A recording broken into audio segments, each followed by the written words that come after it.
और यहाँ आपको बताया कि निगरां वज़ीर आज़म अनवारुल हक काकड़ ने वाज़ेह किया है कि इलेक्शन में सिक्योरिटी के लिए फौज की तलबी का मुतालबा आया तो इदारों से मशावरत की जाएगी। सूरत हाल की संगीनी के मुताबिक फौज या पुलिस की तैनाती का फैसला होगा।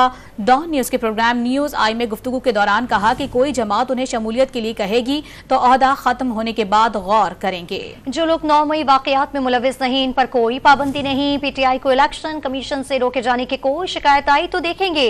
वज़ीर आज़म अनवारुल हक काकड़ ने मौक़िफ़ अपनाया कि 18वीं तरमीम को दयानतदारी से देखना चाहिए। इसका क्रेडिट पीपल्स पार्टी को जाता है। निगरां वज़ीर आज़म ने बिलावल भुट्टो के बारे में भी कहा कि उन्होंने बतौर वज़ीर ख़ारजा काफ़ी मेहनत की है, जिसका मुस्बत फीडबैक भी मिला है। वज़ीर आज़म ने आफिया सिद्दीकी के बुनियादी हुकूक के मसले पर आवाज़ उठाने का भी ऐलान किया। इस पर बात करते हैं। एंकर पर्सन अफसा कोहमान हमारे साथ मौजूद है। अफसा बताइएगा, इंटरव्यू में मजीद क्या कहना था? सिक्योरिटी के हवाले से भी संग बात हुई है, फिर आफिया सिद्दीकी का भी जिक्र हुआ, इसके साथ बिलावल भुट्टो का भी जिक्र हुआ। बहुत शुक्रिया जी। मैंने मुख्तलिफ हवालों से एक्सप्लोर करने की कोशिश की उनके ख्यालात क्या हैं, क्योंकि इससे पहले वो मुतअद्दिद बार ये बात तो कह चुके हैं कि इलेक्शन करवाना इलेक्शन कमीशन की जिम्मेदारी है।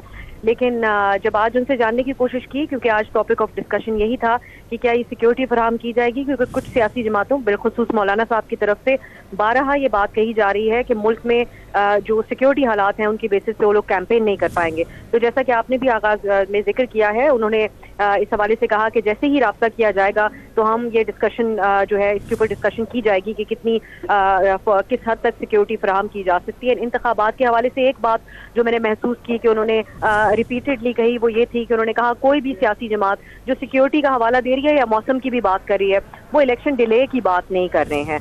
तो इस हवाले से उन्होंने ये बात की और मैंने ये जानने की कोशिश की कि जो सियासी जमातें हैं, जैसा कि आप लोग जानते हैं कि इस प्राइम मिनिस्टर बनने से पहले, निगरां प्राइम मिनिस्टर बनने से पहले उनकी मुतादिद मुलाकातें मुख्तलिफ सियासी जमातों से हुई थी।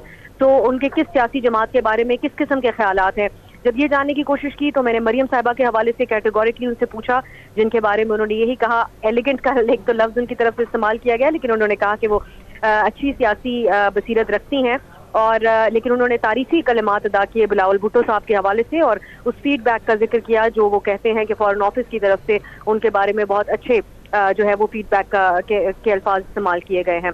इसके अलावा मैं समझती हूँ कि जो SIFC की सरमायाकारी का मामला है इसके ऊपर उनसे हमने खुसूसी गुफ्तगू की है, क्योंकि रिसेंटली उनके 2 विजिट रहे UAE के साथ और कुवैत के साथ जो MOU साइन हुए उसको उन्होंने कुछ तफसीलन बताने की कोशिश की और तादाद बताई उन्होंने कि कितने MOU साइन हुए हैं और किस हद तक वो पुरुमीद है कि जो सरमायाकारी है वो बाकायदा तौर पर पाकिस्तान में आएगी इस इनिशिएटिव के अंडर, और अपने एतमाद का इजहार किया उन्होंने जिस अंदाज में SIFC ऑपरेट करता है उस हवाले से, क्योंकि बहुत से और सवालात भी थे कि किस हद तक सिविलियंस का इसके अंदर रोल है और किस हद तक इदारों का है, तो उसको उन्होंने डिफाइन करने की कोशिश की है जो आज 8 बजे इंटरव्यू में हमारे नाज़रीन देख सकेंगे तफसीली तौर पर। एक और अहम इशू जो मैं समझती थी आज ज़रूर डिस्कस होना चाहिए था, इस हवाले से भी हमने उनसे बात की, जो आफिया सिद्दीकी साहिबा के हवाले से उनके अमरीकी वकील ने गुफ्तगू की और होशरुबा उनके साथ जो ट्रीटमेंट हुआ है उसका अहवाल बताया। तो उन्होंने कहा कि वो ज़ाती तौर पे इस मामले को देख रहे हैं और अमरीकी एडमिनिस्ट्रेशन के साथ इस इशू को भी उठाएंगे। इस समेत और भी बहुत से अपने ख्यालात का इज़हार काफी अहम उम्र पर आपने गुफ्तगू की। निगरां वज़ीर आज़म अनवारुल हक काकड़ का काफी मुफस्सल इंटरव्यू किया आपने। अब सब बहुत शुक्रिया आपका।